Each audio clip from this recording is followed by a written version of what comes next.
Welcome back. UNESCO have revealed that the number of out-of-school children in Nigeria has increased to 20.2 million.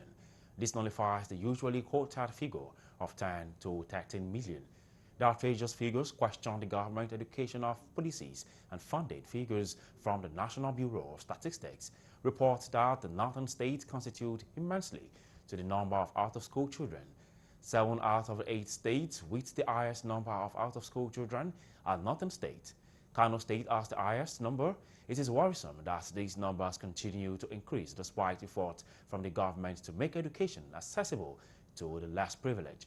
In an interview with Galaxy's Winner Olubumi, stakeholders opined that some Northerners refuse to educate their children because they do not consider education as important. The truth is that you cannot give what you don't have. Because most of the people in the north, the elders that we have there, most of them also didn't go to school. So if you don't go to school, will you want to encourage another person to go to school? Other stakeholders also point out the cultural and religious factors also contribute immensely to the low literacy rate in northern states. I've seen some of them in the south here, you know, the ones I have encountered with. First, they don't even believe in training their female children. They don't believe in going to school, training their female children. And the male children had to go to farm. They do a lot of farming over there. They place so much premium on Islamic education, where they had to go to Arabic schools, what you call Ileko here in the Yoruba land and all that. So by the time you look at that, they study Arabic, they can read, they can recite the Quran. Maybe sometimes they even do competition where somebody can recite the Qurans and then the person gets rewarded and all that. Once they're able to do that, they go to Islamic schools. They are just training along the Sharia laws and all that. So Western education to them really doesn't matter. The stakeholders established that monetary policies will not be enough to control out-of-school children.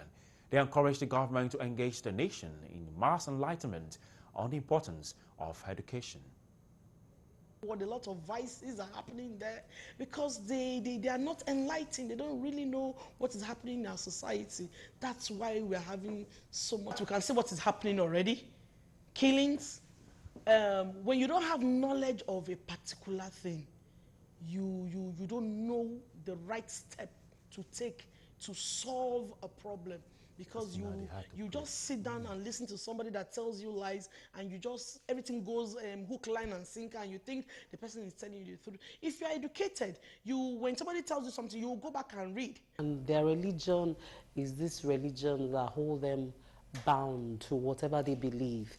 And if there's anybody that could change that, it has to be from the religion, from that area. That I mean, the imam from their mosque, because they hold on to whatsoever they are told in their religion. I don't think it's going to be very easy for just anybody to just break into that.